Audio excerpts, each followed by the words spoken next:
Hi everyone, good morning. Another day, another devotion for today. So, ang topic natin is, lahat nga ba ay maliligtas? So, ito yung tinatawag na universalism. So, according to 1 John 3 verse 16 to 16, 18, for God so loved the world that He gave His only begotten Son. So, binigyan niya ang kanyang anak upang sino man sa kanya ay manampalataya ay huwag mapahamak kundi magkaroon ng buhay na walang hanggan. So, hindi sinugo ng Diyos ang anak sa sanlibutan upang hatulan ang sanlibutan, kundi upang ang sanlibutan ay maligtas sa pamamagitan niya. So, ang sumasampalataya sa kanya ay hindi hinahatulan.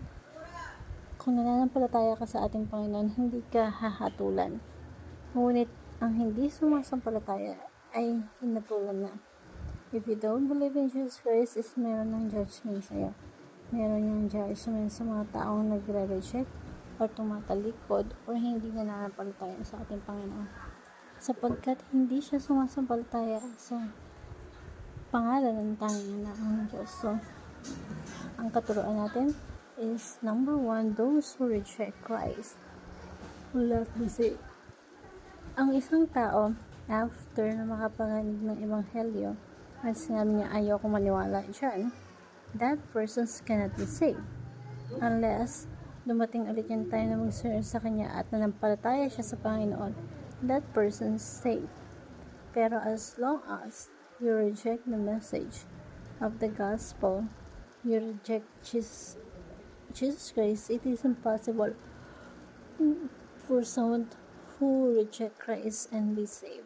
Kung talagang tinalagtukuran mo si Kristo at wala kang pakialam sa Kanya at naririnig mo siya but you don't surrender your life to Him, then Jesus Christ is not your Savior. If Jesus is not your Savior, how else can you be saved? Paano pa tayo maliligtas kung di sa pamamagitan ni Kristo? And those who reject Christ will not be saved. Pangalawa, there is internal punishment for evildoers. Paano yung isang tao na hindi nananampalataya kay Kristo at namatay, wala nang chance na manampalataya sa Kanya, what will happen? There is internal punishment for evildoers. Sabi sa Matthew verse 25, sabi dito sa Matthew 25, darating yung time na pagdating ng ating Panginoon sa Kristo yung judgment day, hihiwalay yung mabuti at masama. Mananampalataya sa hindi. Yung mga tagasunod ni Kristo sa hindi. Merong dalawang klase.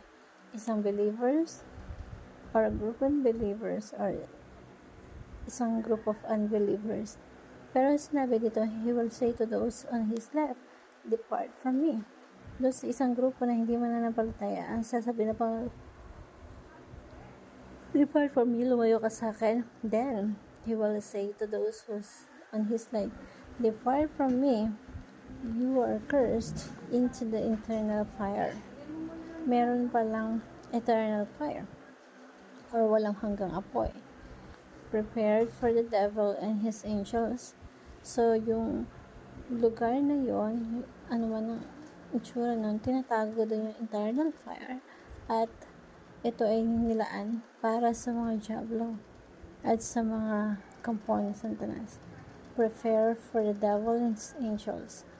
At pagkatapos sinabi niya dito sa kaliwa na, lumayo kayo sa akin, kayong mga sinumpa. Daon kayo sa apoy na walang hanggan na inihanda sa diablo at sa kanyang mga anghel. So, there is eternal punishment for evildoers. At makikita natin dito, yung mga nandun sa kaliwa ng ating Panginoon sa Kristo, yun yung mga mapupunta sa eternal fire. Pero eternal fire originally para talaga kay Satan yun. Para sa Satan, damay po ng mga makasalanan. etc. Punishment for evildoers. And pangatlo is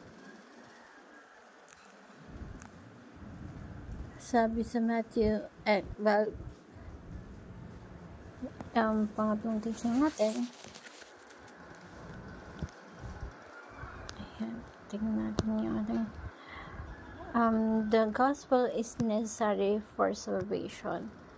So, yung gospel natin is patungkol to sa pagliligtas. Yan. Kaya po, yung napaka-importante ng ebanghelyo ng ating Panginoon na. Why? Because if the persons cannot or will not able to hear about Jesus Christ, that persons cannot be saved because doesn't have a savior. That's why napakahalaga ng gospel or good news. Ang good news that Jesus came to save us, to save you. Na darito ang ating Panginoon para iligtas ka, kasiguraduhan na makakasama mo siya na pangwalang hanggan. The gospel is necessary for salvation na kailangan ipangaral ang ebanghelyo at yung mga nakikinig matutong sumunod manampalataya sa ating Panginoon Kristo. Number 1, sinasabuhay to, take sin and God's judgment seriously. Turn to Christ now before it's too late.